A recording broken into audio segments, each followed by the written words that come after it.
Oh, wait, the camera's on. I'm recording. Hey, React to Chill. That's the channel, right? That's where we're on.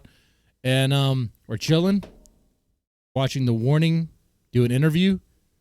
We're talking about Keep Me Fed, connecting with fans and VMAs. All right. They're going to say staying connected with fans is fun. They like doing that. They're going to say the Keep Me Fed album was great. They like to work with people. And VMAs, they're going to say it was amazing. Let's see if I was about right there. Let's see. Let's check it out. Hey, we're The Warning, and you're watching Heavy Consequence. Heavy Consequence. All right. We're here at Louder Than... Shout out to that channel there, Heavy Consequence. Subscribe and press like. There you go. Life with The Warning. How's it going, guys? Doing good. Happy to be Great here. set. It was so much fun, so we're very happy to be here. You all just came off the stage just like 15 minutes ago. Yeah. Literally. Holy crap. 15 minutes ago, they were on the stage. And okay. Wow. How do you sit and relax after that? We just right stepped off the off. stage. We still have the adrenaline pumping Oh, through us, but it they're was a not great relaxed. set. They have we the love adrenaline playing go through. here at Louder Than Life. It's our second time, and again, just being here in Louisville, Kentucky, and seeing the people having that energy, it's just great. Okay. On the side, and this has nothing to do with what Powell has said there. Have you ever noticed, like, is this deliberate? You have the blonde, the red, and the dark hair. Like that, dude, that is so cool. Like the way it looks on camera, it's not like it doesn't get dull, right? It's not like they're all blonde or all like it's little details like that I think they do look at there, okay? And it's kind of works.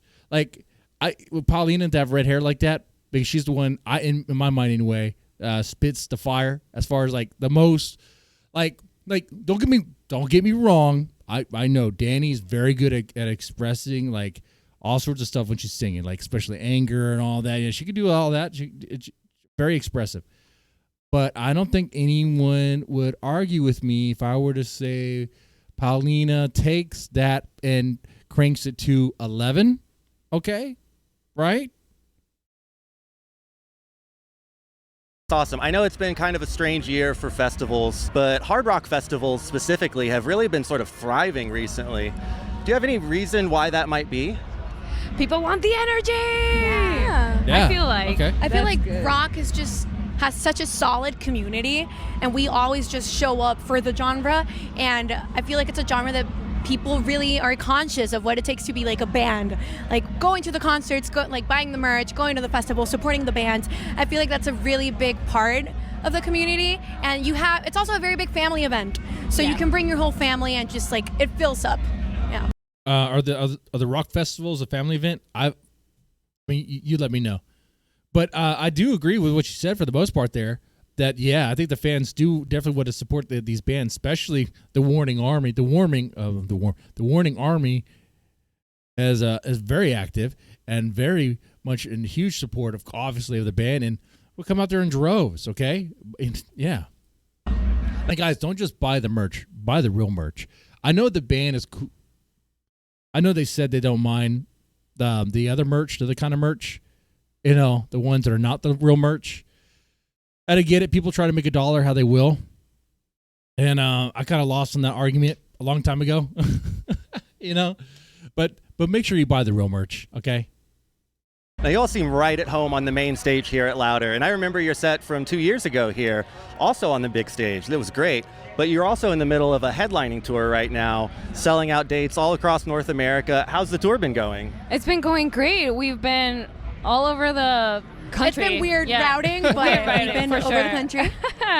And we've been playing our new music because we just had a record come out called Keep Me Fed. So it's great to be able to, play the songs live, see how people react to them, and hear them sing every word. It's amazing. What does it mean to be headlining? By the way, I'm digging Alejandra's vibe. I know she's not saying much, but that quiet one in the back with the sunglasses, I'm digging that.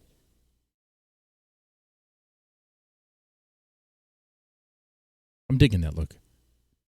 your own shows and have people show up already knowing the words from the new album that's only been out for a few months. Yeah, it means the world to us for sure. Like we can live our dream and do what we love to do because people listen to our music and are passionate about, coming to see us play, because that's a whole other, It's really Man, that is so amazing what Danny said there. And that is so real, man. That's one thing I like about The Warning, is that they're very observant of the fans and very appreciative of it, right? And from the very beginning, it's been like that, like from the conception of the band. Now, Pauline is going to say something. I'm pretty sure it's going to be even more like, I guess, aware of how supportive the fans are. crazy because we're a band from Mexico, and to be touring the whole world, have sold out shows here in the US and then in countries in Europe that we've never been to before, and just seeing people connect with our music, it just means the world to us. Yeah, dude, you think about that, put that in perspective. A small band from Mexico, literally a small band, like three, they started as three little girls.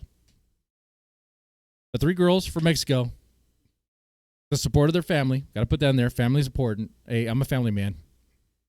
They have this rock band, but they have enough energy, they have enough presence, they have enough momentum to be recognized, to be seen and recognized and appreciated by not just fans all over the world, but even bands all over the world, even far all the way to like Japan.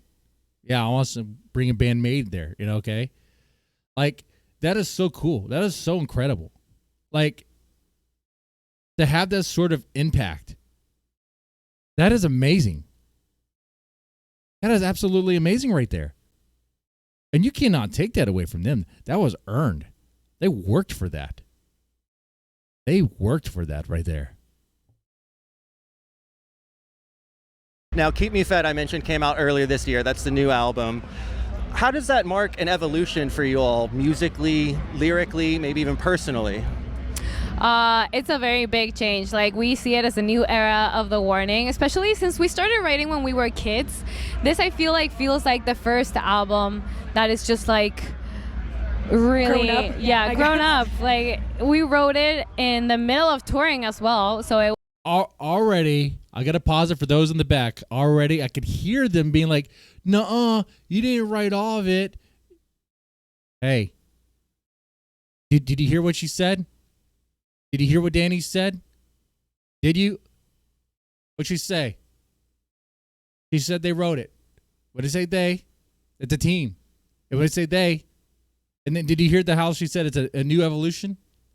How like this is like the sound. It's like a more grown-up sound. Okay. I don't know why I had to stop the bus for that. The ones at the back, they complain. They just complain just to complain sometimes. Okay. And act like that they could speak for them. When we could literally, we just heard it. Okay. We just heard it. Heard Danny say that, support of that album, praise of that album, and recognize the album as a significant evolution for them. And, in fact, let's back it up. Let's back it up. It's funny.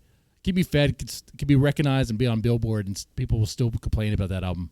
I feel like feels like the first album that is just like really grown up. Like, we wrote it in the middle of touring as well, so it was like a whole new experience for us.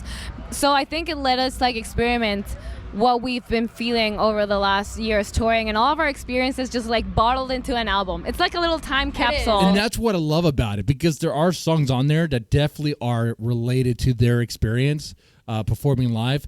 Hell You Call a Dream. And you know what, too? I remember like reacting to it and like exploring what that song's about. It's like, whoa, that's kind of like vulnerable right there. It's kind of like revealing a lot, because some people could react to that song like, what, you're not happy with where you are? You guys are rock stars. Y'all should be appreciative of where you are.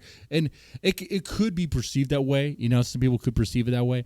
But really, that song is just kind of venting that. And sometimes there are some messy parts of the lifestyle and what's demanded of you, expected of you, and the things you have to go through that people don't even know. They don't even take the time to even think about it. And if they did, they would probably go, "Oh yeah, being a rock star, living that life, is not all dreamy. It's not all roses. Okay, I like being able to poop in a clean bathroom every time. You know, just that alone. All right. Of who we are. And y'all were also at the VMAs recently. Yes, we were. That's got to be a big bucket list item. What was your favorite part of it? Okay, so it's our second time at the VMAs. We were Yes. there last year, and we played last year. This was our first time going there, like, as nominated artists, which was just really surreal to be nominated, like, with such amazing artists. It was very nerve-wracking. I wouldn't say that we met a lot of people. We were able to say hi to people that we already knew, but the we red were, carpet like- is just really crazy. Everyone's doing their own thing, and they're doing their media, so... But everyone is so close. You're like, I Yeah, you're can't believe like Chaperone is like right 30 next to meters me, behind and me. it's It's like, I can't look at her. I won't look at her. But Yeah. it's just very cool to be able to represent rock in these very big events and to show other people and like in the mainstream to like, hey, rock is still here. Does Alejandro say a thing here? Come on, man. Like go check it out. Go check out other bands. It's really fun. Whoa, I don't think Alex said one word. That's okay. The quiet ones in the back with the glasses, they're watching everything. They're observing. They're taking notes. But I actually was not surprised by that because Paulina normally does a lot of the talking. Danny does stuff too. What did I say? I made some predictions in the beginning. They did talk a little bit about the writing of the album and how it's a new direction. They do recognize that. Okay.